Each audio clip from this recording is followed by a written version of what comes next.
Hi, everyone. I'm so excited to be here in studio with Jerod Tate, a Chickasaw composer who has been kind enough to join us here and just answer a few questions that we have. Jerod, why don't you go ahead and introduce yourself and tell us a little bit about yourself? Absolutely. Hachin Chukma, Sahol Shifot, Jerod Taloa Ikbi, Impichchaachaaha Tate, Chickasaw Impichchaachaaha Choka Nichashawi Iksa, Ishtaun Chalolili, Taloa Ikbili, Hashlaka Sayopa, Chukmashki, Yakoke. Hi, everyone. My name is Jerod Impichchaachaaha Tate. I'm a citizen of the Chickasaw Nation here in Oklahoma, and I am a professional classical composer. Wow, it's so fantastic to meet you, and thank you so much for that lovely introduction. I really enjoyed hearing that, and I wasn't expecting it, so it was a very interesting way to start. I love it. Yay. Just to start out, what made you want to become a composer, and what was that path like for you? I know you have some piano degrees. I see some pianos behind you too. So what led you to the path of being a composer? First of all, my father, Charles, is Chickasaw Indian here from Oklahoma. He was a professional lawyer and tribal judge and special district judge, graduated OU Law. And Dad is also a phenomenally trained classical pianist and baritone. And so my father started me on the piano. And my mother, Patricia, was Manx Irish. So I am Manx and Chickasaw. And my mother was a professional choreographer and dancer. And they both met here in Oklahoma and both graduated from the University of Oklahoma. And so between my two parents, I grew up in an enormous amount of American musical theater and opera and dance, of course, and choreography. And so my heroes are actually American choreographers from the past, like Isadora Duncan and Martha Graham, Ruth St. Dennis, Ted Shawn, Agnes DeMille, and then eventually like Bob Fosse and Alvin Ailey, Jerome Robbins. Oh my gosh, just amazing people in the theater. And so I grew up around a lot of ballet scores and musical theater and also a lot of modern dance. And so along with that came a lot of modern music. And from my father, I was exposed to an enormous amount of North American Indian traditional music. But because of my father played the piano, he played repertoire in the house. I wanted to play the piano. And so when I was 8 years old, I had told my parents that I wanted to take lessons. And so they started me on lessons. And within 3 months, I had announced to my family that I was to be a concert pianist. I was very serious about it. So I ended up going to college as a piano major at Northwestern University in Chicago. And it was at that time that my mother was embarking on a couple of new choreographic works of hers that were based on, she taught at the University of Wyoming. And so she did basically a cowboy and Indian ballet. So she did a cowboy ballet about Ella Watson, and then she wanted to do a ballet based on American Indian stories from the Northern Plains and Rockies. And she just turned to me and said, well, you're my Chickasaw pianist. You can compose a new ballet score for me. And you can imagine, I grew up with all this great ballet repertoire from Tchaikovsky and Prokofiev and Stravinsky and Debussy and Ravel. And so I didn't take it lightly. And I said, no, I said, there's just no way in the world I can just compose a ballet out of nothing. And she was like, well, you grew up with it. So it really just stuck. I mean, my mother, in a really beautiful and innocent way, was asking me to be all of who I am, to focus on my American Indian heritage as a classical musician. And this was an unbelievable once-in-a-lifetime opportunity. And so we embarked on a brand new project, a ballet score entitled Winter Moons, which you can actually listen to on Spotify now. I just released it last year. And so with that, my whole world was turned upside down. And I had just started in my master's degree at the Cleveland Institute of Music in piano performance. But when I got done with that, I had so much positive and encouraging input from both my native community and the classical community. And they were all like, Jerod, you got to do this. This is quite an opportunity. And, you know, I had already had a hero in my life named Lewis Ballard, who is a Quapaw Cherokee symphonic composer from Oklahoma. And I talked to him about it, and it all just came together. And so when I went back to the Cleveland Institute, I added composition to my degree. And then I had announced to my family that I was to be a Chickasaw classical composer. It was my intention was to focus on developing American Indian classical composition, just like a lot of heroes from the past did. If you look at people like Tchaikovsky, a Russian classical composer. If you look at Debussy, a French classical composer. You look at Toru Takemitsu, a Japanese symphonic composer. But this has been going on throughout history. And in fact, it's all over all the different genres of fine art. There's so many examples, and especially in Indian country, there's so many American Indian artists in all the different genres that are all current modern heroes that are just great role models for me to want to be an accomplished American Indian classical composer. So there's so much of that going on. And to be honest with you, I just took it for granted. It was just around, and I didn't really realize how I could have a voice in that until I was given this opportunity. But of course, I was classically trained, and my dad started me on the piano. It's really funny because here's my Chickasaw father starts me on the piano, and then my Irish mother commissions my first ballet about American Indian subjects. And so it's just really interesting. And of course, that's a very modern circumstance. That's the world that as we know today. We're all very mixed in our ethnicities and our experiences. I mean, here your family comes from India, and here you are in the United States, and we're talking to each other about all of this. And when we're very modern people, so we identify with our ethnicity, and yet we're also very, very modern, and we're influenced by all kinds of really, really cool modern things.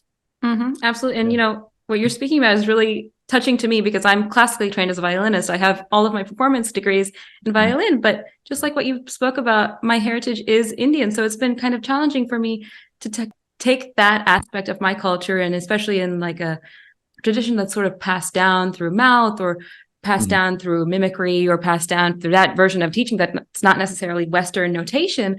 I really find a lot of joy in finding the work of modern composers like Rina Ismail, who's really taking her Indian cultural language and kind of dosing it into our traditional structure of classical music. And I think that's just absolutely fascinating. And kind of my follow-up question to you is, how do you sort of integrate those aspects of American Indian music into that structure of classical music that we all know and love? I'll tell you, it's with a great deal of joy and fun and adventure. There's so many examples of people that do that in other genres. So like, for instance, right now, there's a very hot ticket. His name is Sterling Harjo. He's Muskogee Creek from Oklahoma, and he does the film Reservation Dogs on Netflix.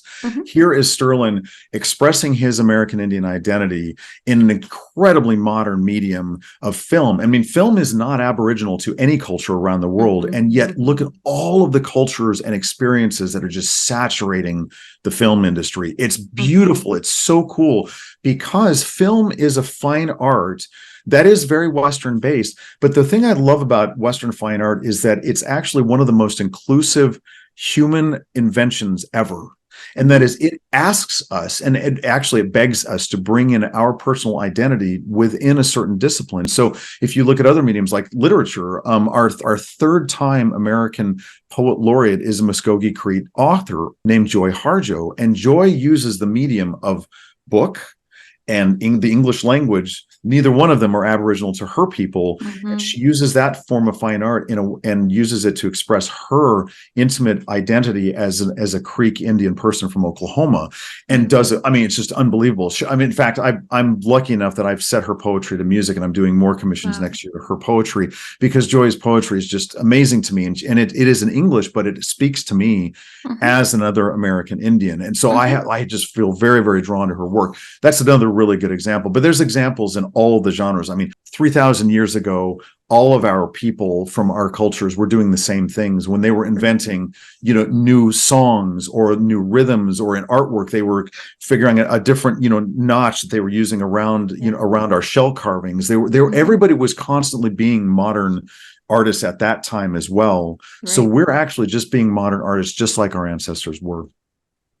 Wow, that's a lovely way to look at it. And I really appreciate that lens. I mean, we often become a little bit isolated in our thinking of, this is my culture and I'm going to stay in it, but we don't really think about the way that we can use other mediums to kind of share that with others and kind of make it more accessible for everyone to appreciate our I totally agree. It's just like, I feel like a kid in a candy shop. It's so much fun. I mean, it's like, look at what's available for us to express who we are. That's a lot of opportunity speaking to me. I'm going to take us back a little bit to where you were talking about film and television. And I know that your music has been featured in HBO's Westworld as a soundtrack for episodes featuring American Indian characters. And can you tell us what that process is like, working with some of these bigger name studios, and how do you make sure that your story is kind of told respectfully in the way that you would like through your music? It was a really, really cool process, and a process I'm not familiar with because I don't work in the commercial music field. I'm in the concert and symphonic and chamber music field. And so when I received an email, they were really specific. They said, these are the works of yours that we want to sample, and we want to use this exact timing of the works, and then we want to create a score that's based on your works. And that's exactly what they did. So they actually used those samples, but then they created a whole soundtrack for that episode. So that's the collaborative process that takes place in commercial music that I got to learn for the first time. And fortunately, I was able to hear it and give them thumbs up. And that was really a neat process. But to be honest with you, I kind of have a general trust of my fellow musicians around the world, because I just assume that we're all on the same team and we're all in it to win it. And so I just give them that trust. I'm like, oh my gosh, please go. I'm really excited to hear what you do with this work. And of course, the result was really flattering, actually. And I was really impressed, and I was very proud of my colleagues for the work that they're capable of doing. I mean, this that you want to talk about is superpower to be able to do that in that medium. I'm really, really impressed with their talents. And it's really quite amazing because it's just artists learning from artists and having that collaborative atmosphere, which is, in my opinion, what music and art is all about. It's just doing fun things together at the same time, sometimes. And look, see, what they do is they end up learning what a Chickasaw snake dance is in the process. Exactly. I mean, how they have that melody in their head, and they've learned that about a different culture that they would not have expected. So I'm hoping that they were pleasantly surprised with their new experience as well. Exactly. It's a learning experience for everyone, which is amazing. Yeah. Well, on that kind of topic, what are the challenges of composing with your own culture's sort of mythology and putting that into classical music that can be universally appreciated by any audience, whether it might be in a commercial space or even in a concert space? I would say the biggest challenge is the examples that have been set through history. So, for instance, there have been many, many artists and other composers who have done what I'm doing very successfully and with great high integrity. I mean, the bar is very high. So I feel artistic pressure, and I mean that in a positive way. I should feel it. I want to feel that. So the challenge for me is to constantly be checking myself. Am I doing the very best that I can do? And I compare myself to artists who are alive now and artists throughout history. Yeah, no, that's great. Speaking of that, I think you hold yourself to sort of a high standard, and I think rightfully so. We just want to make the best thing that we are able to create. What's something that you think you've been the most proud of in your career so far? My son. Oh. In my entire life, my biggest source of joy and pride is my 9-year-old son, Hiloha Tate. Hiloha, his name is our Chickasaw word for thunder. And he does live up to it. He was born in the summer of 2013 when we had massive thunderstorms and tornadoes here in Oklahoma. His name actually appears in a lot of my works like Taloa Hiloha, Hashi Hiloha. And I believe he's been speaking to me for decades before he arrived on this planet. And but my son is the proudest thing that I have in my life. Oh, I love that. Does he do anything music related, or is he on his own? Yes. He's kind of blowing my mind. My son is very talented, and he plays the horn. He's been studying horn for 4 years. He's very good at Chickasaw stickball. He learns our language. He knows our language better than I did when I was a kid. I'm an adult learner of the language, and so I teach him the language. And he is also in his 5th year of ballet. Wow. And he's also an incredible visual artist and a beautiful singer. In fact, he is singing with me when I conduct the Akron Symphony next month. I'm sorry, this month. It's in September. And he's also singing in Carnegie Hall when we perform my work in next March, where I'm narrating, and he'll be singing in that as well. So he's actually performing gigs with me, and I get to conduct and with the orchestra, which is really, really fun. And he's also a great person. He's just a very dear heart, and I love him so much. So I really enjoy sharing my musical journey with my son, and so to me, he's inextricably linked to my entire musical experience of my life. And I love that what you were saying earlier about your mom being sort of in that ballet land, and looks like it's really found a place in him as well. So I just love that continuity. Yes, it's really, really cool because I can't dance to save my life. My voice is in piano and composing. And of course, my mother was an amazing dancer. And then it just, I Right. mean, just popped up in him. And he's really, really Wow. good. For me, a lot of my pride is very family based. I feel like I've been given amazing gifts by my father and mother. And I wouldn't be the person that I am without that. So I just feel a connection, with ancestry like that. And so I'm very proud that I have a beautiful son to pass that on to.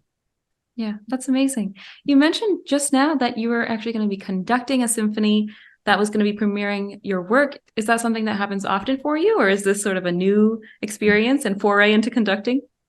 Well, I do conduct more than I used to in the past, but I'm very good at and feel very comfortable with conducting my own works. And so fortunately, I'm being asked to do that. And it's a significant work of mine entitled Clans. It's about our ancient Chickasaw clans. My son is singing in that. And then also our narrator is LaDonna Blue Eye, who is a Choctaw narrator from Akron. And then also we have several members of my tribe coming out to be in traditional regalia. It's a very theatric work, as you can imagine. And it's very much almost like a Chickasaw Lion King, where people are in traditional regalia, and it's like a super slow motion ancient fashion runway show that shows people in traditional clan regalia. And there's music that goes to each clan. And so it's a very large theatric work.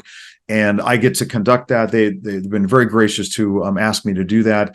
And my son is in it. My sister is one of the actors, and there's many Chickasaw members, and there's LaDonna, of course, narrating it. So it's a real cultural experience for me that's very significant, and I'm just grateful that Akron's doing this. And then they followed up with Beethoven's Ninth Symphony, so I'm just like, I couldn't feel more grateful. I guess we've got a piece that's about great legend and pride in our legend, and then you've got a piece that's about pride and humanity. I mean, that's a real great opportunity to be involved in a program like that. And I really do applaud their programming work, because I think it's very forward thinking, and I appreciate that idea that Akron is having of pairing the two of those works together. I think it's brilliant, actually. Agreed. Yeah. It's really cool.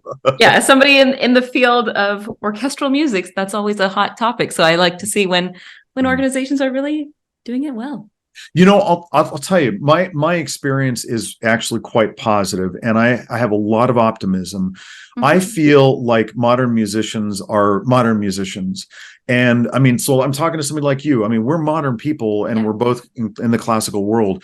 And you are like my general experience. We are thinking current, we're thinking excitement, opportunities for people. We're thinking what's new, what's exciting. And I find that to be a very, very common mindset. And that is my common experience. That's great. You talked a little bit about working with members of the Chickasaw community. I wondered, what is your experience working with other members of the American Indian community? And what is that like collaborating with other groups? It's unexplainable. It is a dream come true.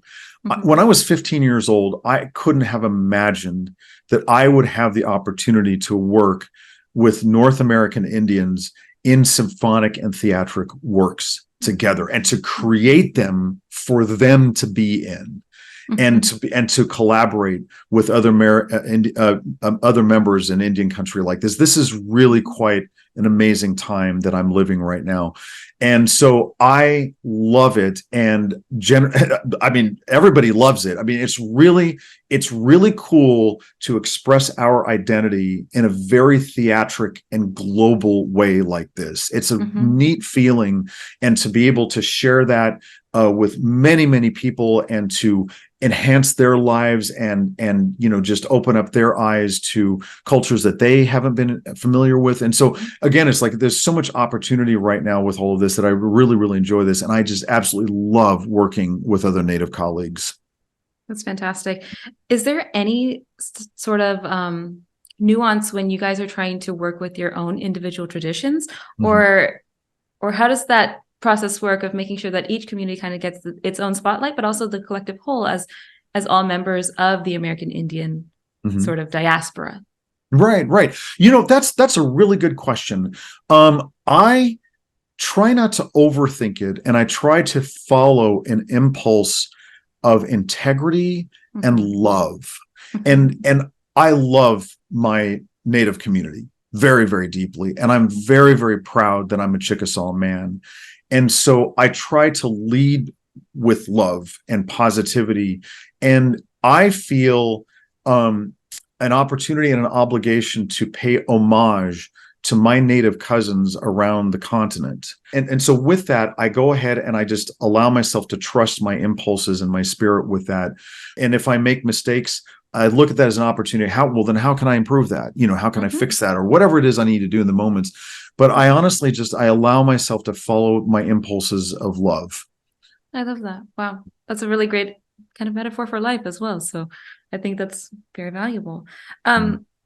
This is not necessarily related, but as a young music student or someone who's earlier on in their career that might be part of a more underrepresented community, what advice do you have for someone in that position, and how would you navigate that? I love this topic. My advice is get in the game.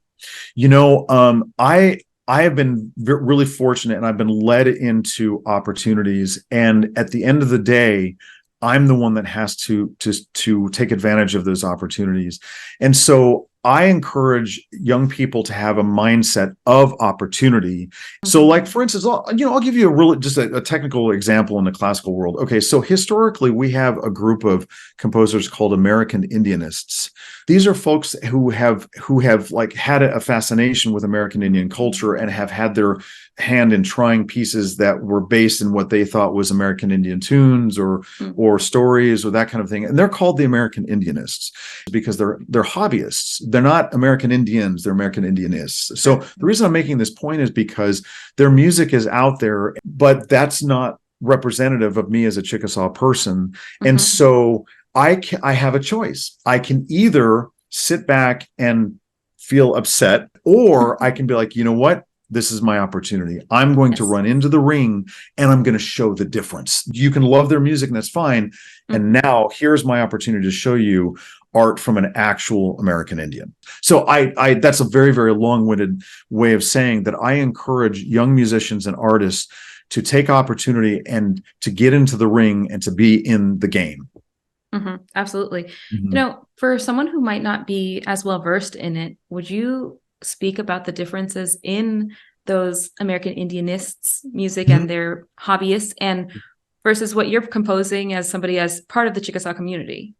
Oh, absolutely. Well, I think a really good way to compare it is actually through painting. So if you look at a lot of historic paintings of non-Indians about American Indians, there is definitely, it's very couched in European tradition of kind of an American impressionism that was going on at the time. And you can see that. And then if you go into exhibits of actual North American Indian visual artists, it's starkly different, and it's actually very unexpected in many, many ways, is because a lot of American Indian artists are very, very modern in ways that people don't expect. So we don't fit stereotypes all the time, basically.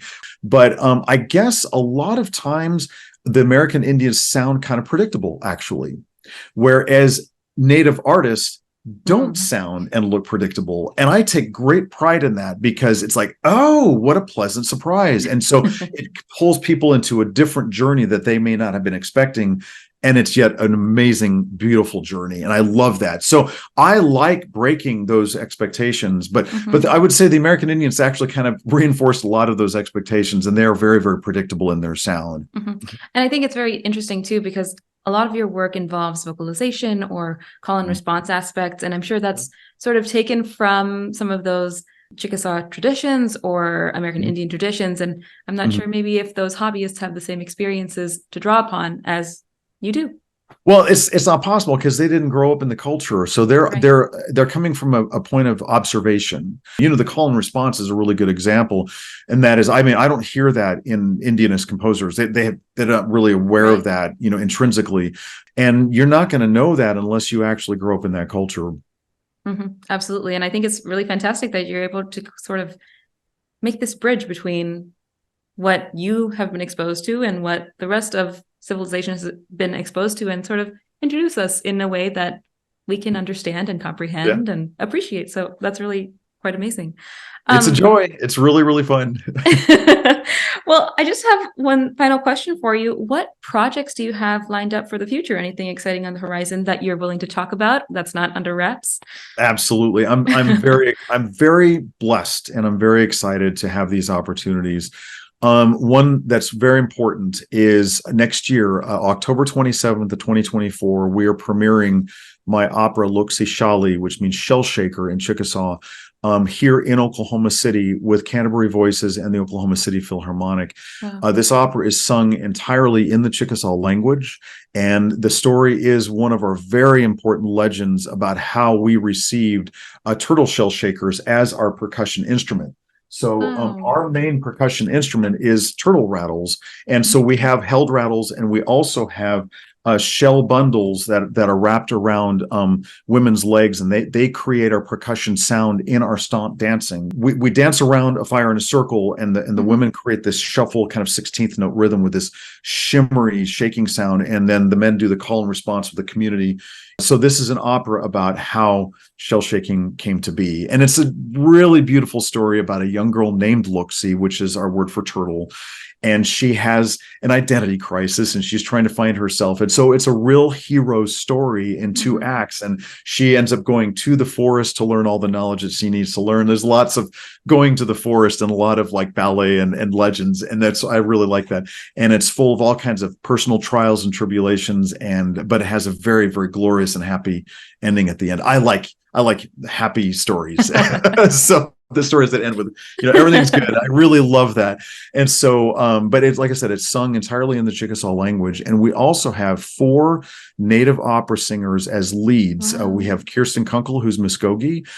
She's a soprano. We have Caitlin Morton, who is the lead, and she's Cherokee from Oklahoma. Mark Billy is Choctaw from Oklahoma. And Grant Youngblood is Lumbee from North Carolina. And they are also a shell shaking culture traditionally as well. And it's full of Muskogean and Chickasaw tunes. Wow. And there's a lot of that cultural influence all over the opera. And I really enjoyed composing that. And, but that's premiering next fall here in Oklahoma. And then I've got a couple of other things they're going out. The Dover String Quartet has commissioned 2 new string quartets. Oh, really? How wonderful. Yes. I'm very, very pleased about that. Of course, I'm conducting Akron with a work of mine entitled Clans. I have a Carnegie Hall performance in next March with the work Clans as well. Cantori, New York City is premiering one of my works with Joy Harjo's poetry here in November in New York City. I just won the Barlow Prize for composing that piece for A Room Full of Teeth. So I'll be doing a new work for them next year as well. And so there's a lot coming up. Oh, I'm sorry. I have another work for the Oklahoma City Philharmonic that will be premiering in the spring of 2025. And that is called My American Indian Symphony. And that will be featuring music from 6 major cultural regions of Indian country from North America in 6 different languages. So there'll be more American Indian language on the stage. And I really love that. I love bringing our tribal languages to the stage. And I love that because tribal members can hear their language being sung to them in a beautiful and glorious and dramatic fashion from the concert stage with full choirs. I love that. That's Absolutely. so cool to be able to do that. So those are some opportunities I've got coming up. I'm really, really excited about. Wow, all of those are so exciting. And also, I think the breadth of your repertoire and your composition is really quite stunning. And I'm really excited to see all the amazing things that you have on the horizon. Before we wrap up, I just wanted to give you a chance to just shout out anyone that you think deserves a little mention or we should hear about them, research them, look into what they're doing. Absolutely. There's a lot of classical players coming up in Indian country that I'm really, really proud of. And I just want to let people know about a few of those folks. And since we are on a platform that features string instruments, so like for instance, a good friend, these are all friends of mine. Tara Louise Montour is a Mohawk violinist. Dawn Avery is a Mohawk cellist. Chris Dirksen is a Canadian Cree cellist as well. Heidi Sanungatuk is a Tlingit violinist Brandy Barry Benson is a Chickasaw violinist in Chicago. Brianna McCullough is Karuk, Californian, and she is a violist that specializes in ancient European viola music. These are just examples. I just want to throw some names out for people if they wanted to do any research into native string players that are just doing wonderful work. And I'm very, very proud of my colleagues who are now populating the classical music scene. There's lots of folks in Indian country that are coming up in the classical scene. So it's really, really exciting. That is really exciting. And I love to see new faces that I can go on ahead and research and see what they're up to. So thank you for sharing. Well, we've had an absolutely lovely time having you here. Thank you so much for sharing all of your wisdom and knowledge, and also just telling us a little bit more about the American Indian culture and community that we have here in the US and all of North America. So we really appreciate that. And thank you so much for joining us. I'm very grateful. Chukmashki Yakoke. Thank you.